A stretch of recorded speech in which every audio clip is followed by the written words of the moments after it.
তিতা মেয়েটা বোঝে না, পাগলারে জিলাপি দিও না।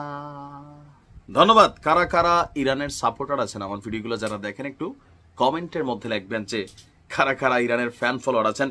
আমার কাছে আজকে খুবই খুশি লাগছে, কারণ ইটের বিপরীতে ইট ভাটা দেওয়ারই প্রস্তুতি নিচ্ছে ইরান।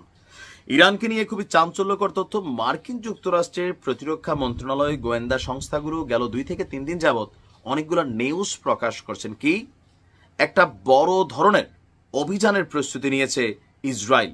টার্গেট ইরানের প্রত্যেকটি পারমাণবিক স্থাপনা। বাঁচার জন্য উপায় কি? আমেরিকার সাথে সব শর্ত মেনে ইউরেনিয়ামগুলোকে সরাই নিতে হবে। কার কাছে দিতে হবে? আন্তর্জাতিক আণবিক সংস্থার কাছে।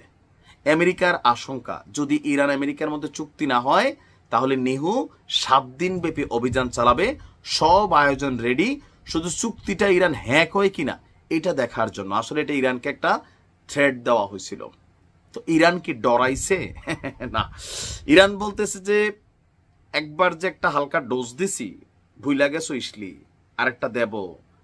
প্রমিস, আপনার একটা প্রোগ্রাম ছিল ট্রু প্রমিস, খেয়াল থাকার কথা। ইসলিকে যে 101টা ছেদ করছিল, সেই ছেদ করা আরেকটা অভিযান চালাতে প্রস্তুতি নিচ্ছে এবার ইরান।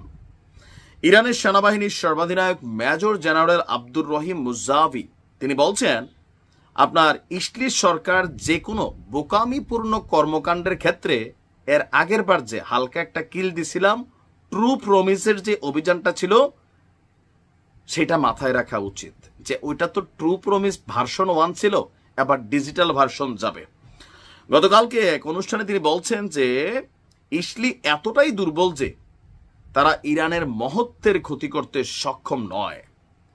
এই শক্তি ইসলি এবং তার পশ্চিমা সমর্থকদের জন্য গুরুতর একটা চ্যালেঞ্জও তৈরি করতে পারে। তার বক্তব্য, এমনকি তাদের মানে নেহুর নিজস্ব কর্মকর্তারাও বোঝেন তারা এই ধরনের চ্যালেঞ্জ সহ্য করতে পারবে না। কিন্তু যেহেতু বর্তমান শাসকরা বোকা, তাই যে কোনো ভুলই তাদের দ্বারা সম্ভব। যদি তারা আরেকটা ট্রু প্রমিস টাইপের হালকা কিল তাড়াতাড়ি পাইতে চায়, তাহলে আমরা তাদেরকে মানে এটা যথাযথ দেওয়ার জন্য প্রস্তুতি নিয়ে রাখছি। তো বলা হচ্ছে যে এবার যদি ইসলি যে কোনো ধরনের সার্বভৌমত্বের মধ্যে কোনো রকম টাচ করে, বিশেষ করে পারমাণবিক তো দূরের কথা, সীমানা অতিক্রম করে ইরানের অভ্যন্তরে যে কোনো একটা ড্রোন আক্রমণ হয় সিঙ্গেল, ইরান তাহলে এর জবাবে 100 গুণ শক্তিশালী বড় বড় যে ডিব্বাগুলা বাক্সগুলা বানাই রাখছে, এগুলা ইসলির জমিতে এমনভাবে আবাদ করবে যে মানচিত্রের মধ্যে এই যে একটা রাষ্ট্র আছে সেটা নাকি খুঁজতে কষ্ট হবে। তবে এরকম করবে না, কিন্তু মানে ধমকটা ঠিক আছে যে যেইভাবে দিচ্ছে। বলতেছে যে ইসলির প্রত্যেকটা নতুন এবং পুরাতন স্থানান্তর করা স্পেস, যেমন ধরেন আগে ছিল দক্ষিণ পাড়ায় ইসলির অনেক মেশিনারিজ, এগুলো এখন যে উত্তর পাড়ায় না আবার রাখছে লুকাইয়া, এই তথ্য ইরানের কাছে আছে। ইরানের বক্তব্য, প্রতিটা জায়গা নিখুঁত নিশানার মধ্যে আছে। যদি ইরানের ইউরেনিয়াম সমৃদ্ধকরণ যে কোনো জায়গায় একটা টাচ করা হয়, তাহলে মুহুর্মুহু ঘটনায় সবগুলোরে সমান করে দেওয়া হবে। এই হচ্ছে সাহস, কথা এইভাবে বলতে হবে। এমনকি দোসরদেরকেও বলছে, আমরা রেডি, তোমরা আসো।